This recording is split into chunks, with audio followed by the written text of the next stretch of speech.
and I'm just here to introduce to you Herb George. So I went to a number of you specifically to ask you to come here today to listen to Herb George. It's very important that we have this a chance to hear about this, and I'm glad that you came. I said I was going to try to get a packed room, and we did a good job at that. So Herb George is the president for the National Center for First Nation Governance. He has worked also with the gespe'gewa'gi, traditional chief, and he's from those nations where you might hear of the Delgamuuk gespe'gewa'gi case. With 1997, December 11th is the day I'm saying. I'm not sure if that's right or not, but it's somewhere around there. Herb George worked in that process to get that court case there for 24 years. And a big part of that court case was to have oral history entered into courts. With that, the Mi'kmaq are able to, if they have to, go to courts and speak about their rights, what their great-grandmothers, great-great-grandmothers, and all those people that passed on the traditions, the stories, the teachings of their governance about themselves in the territory. So that was very significant for us across Canada.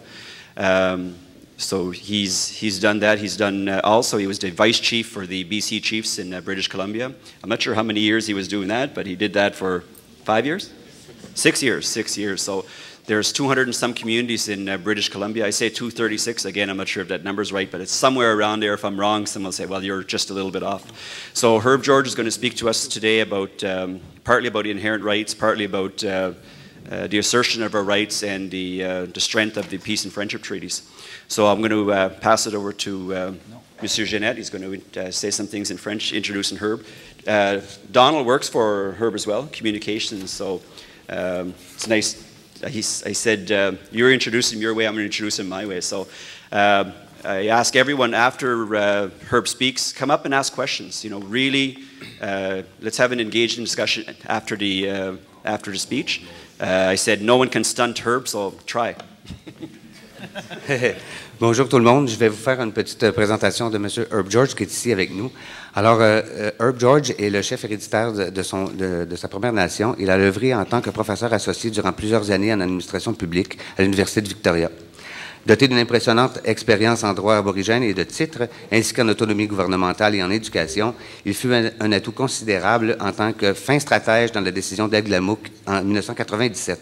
Il a également été pendant 2 mandats de 3 ans chef régional de l'Assemblée des Premières Nations de la Colombie-Britannique. Herb George est présentement le président du Centre national pour la gouvernance des Premières Nations, qui est un organisme contrôlé par les Autochtones dans le soutien des Premières Nations dans la poursuite de leur quête d'une plus grande autonomie gouvernementale. S'il vous plaît, accueillez chaleureusement M. Herb George.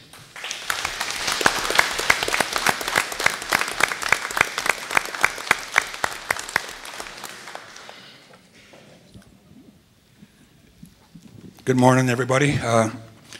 First of all, I'm very, very honored and proud to be in your territories. I've wanted to come here for a long, long time and finally get the opportunity to be here, so I'm very happy about that and honored to be here.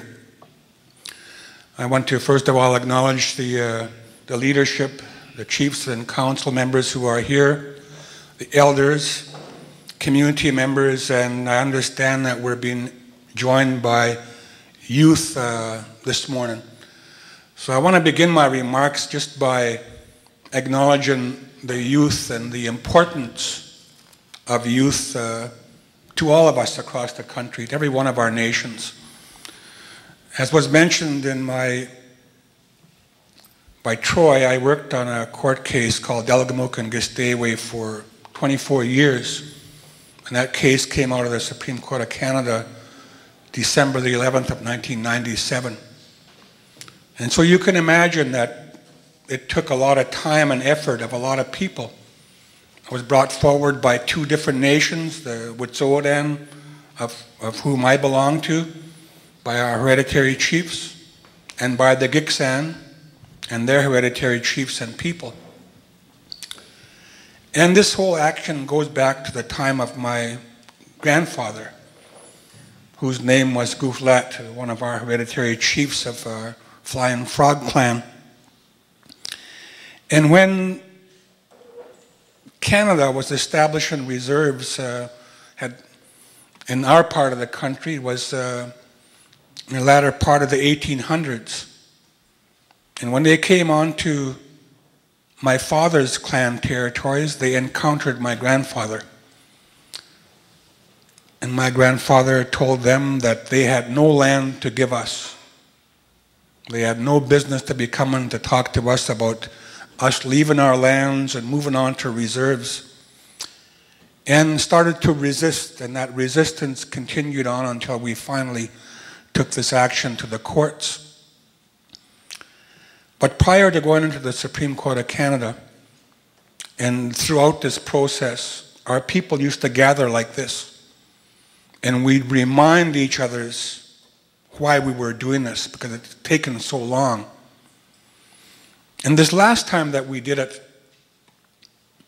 one of our chiefs got up and he said, what this is about is putting a new memory in the minds of our children. And my community is like 30 miles away from that community. I went home, I couldn't sleep, thinking, what did he mean by that? Put a new memory in the minds of our children. So the next day I drove out to see him. And I asked him, yesterday you said that this court action was about putting a new memory in the minds of our children. What did you mean by that? Then he said, well, traditionally and historically, this is the storytelling time amongst our people, the fall time. That's the time when our parents and uncles and aunties and grandparents and elders talk to our young people, telling them stories about who they are as a people, telling them stories about their time on their land and their relationship with the land, the resources, the animals. It's a time we tell stories to pass on our language, to sustain our nations for future generations. It's a time to tell stories to our youth, to teach them about our history, our long time on our lands. He said, but those stories have been interrupted. And now, when we talk about what's on our mind to our young people, all we're talking about is our pain and our anger.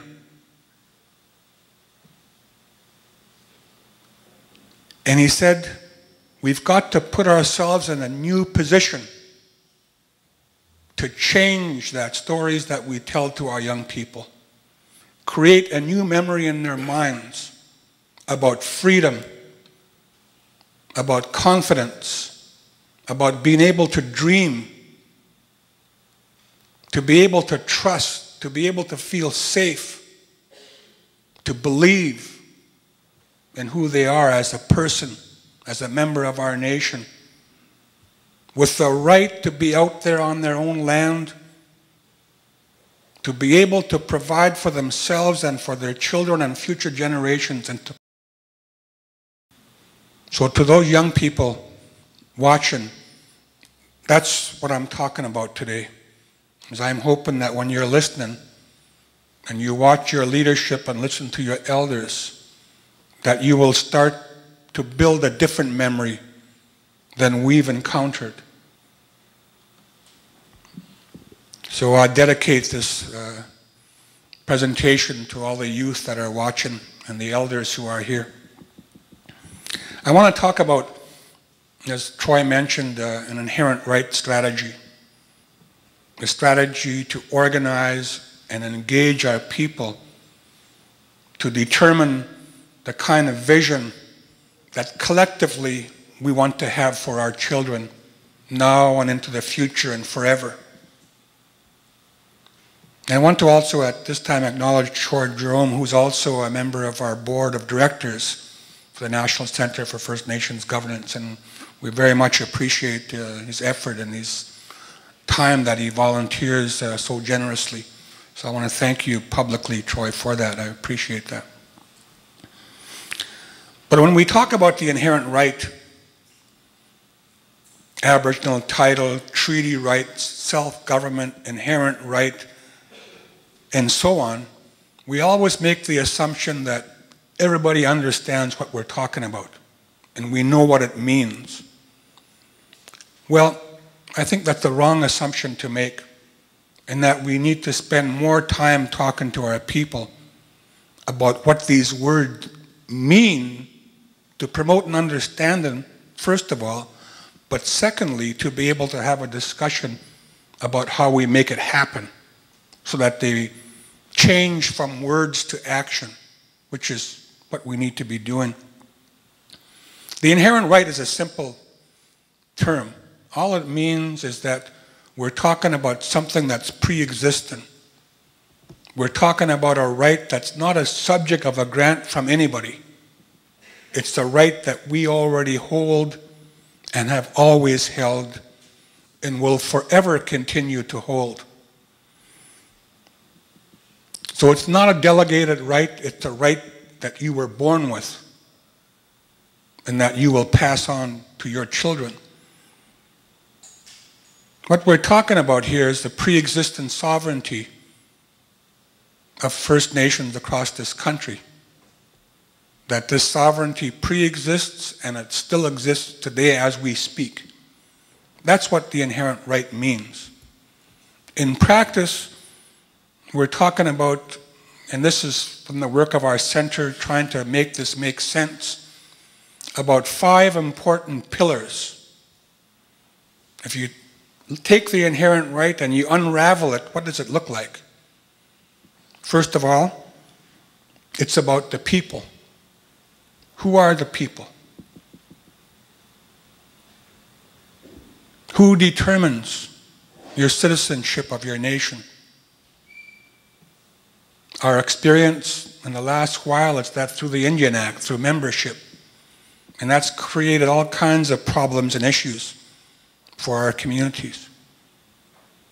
Who determines who you are as a people? You do. That's your right to determine and to define the citizenship of your nations.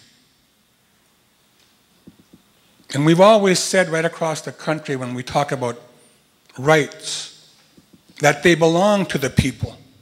It's a collective right. So in terms of the inherent right, the first pillar that we need to be talking about is our brothers and sisters, our parents, our aunties and uncles and our grandparents, all of our people, to include them based upon our own history, our own language, our own spirituality, and our sacred homelands.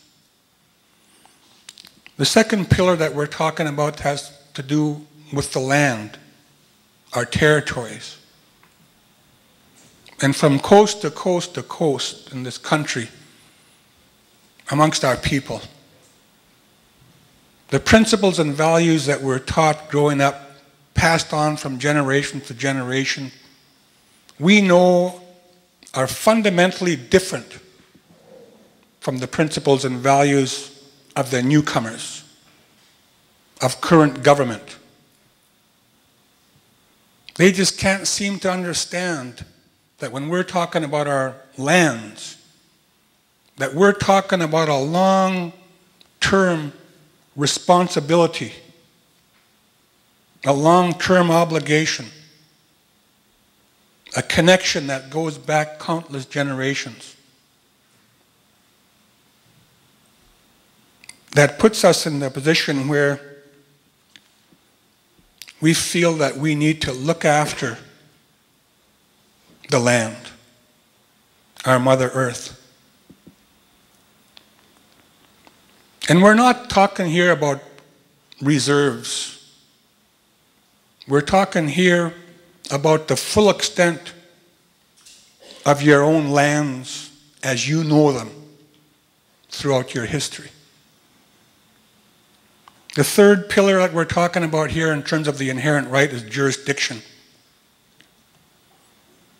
I don't know if you've heard about this big project done in the United States, in the Harvard project on tribal economic development and governance in the US. A huge study done by Harvard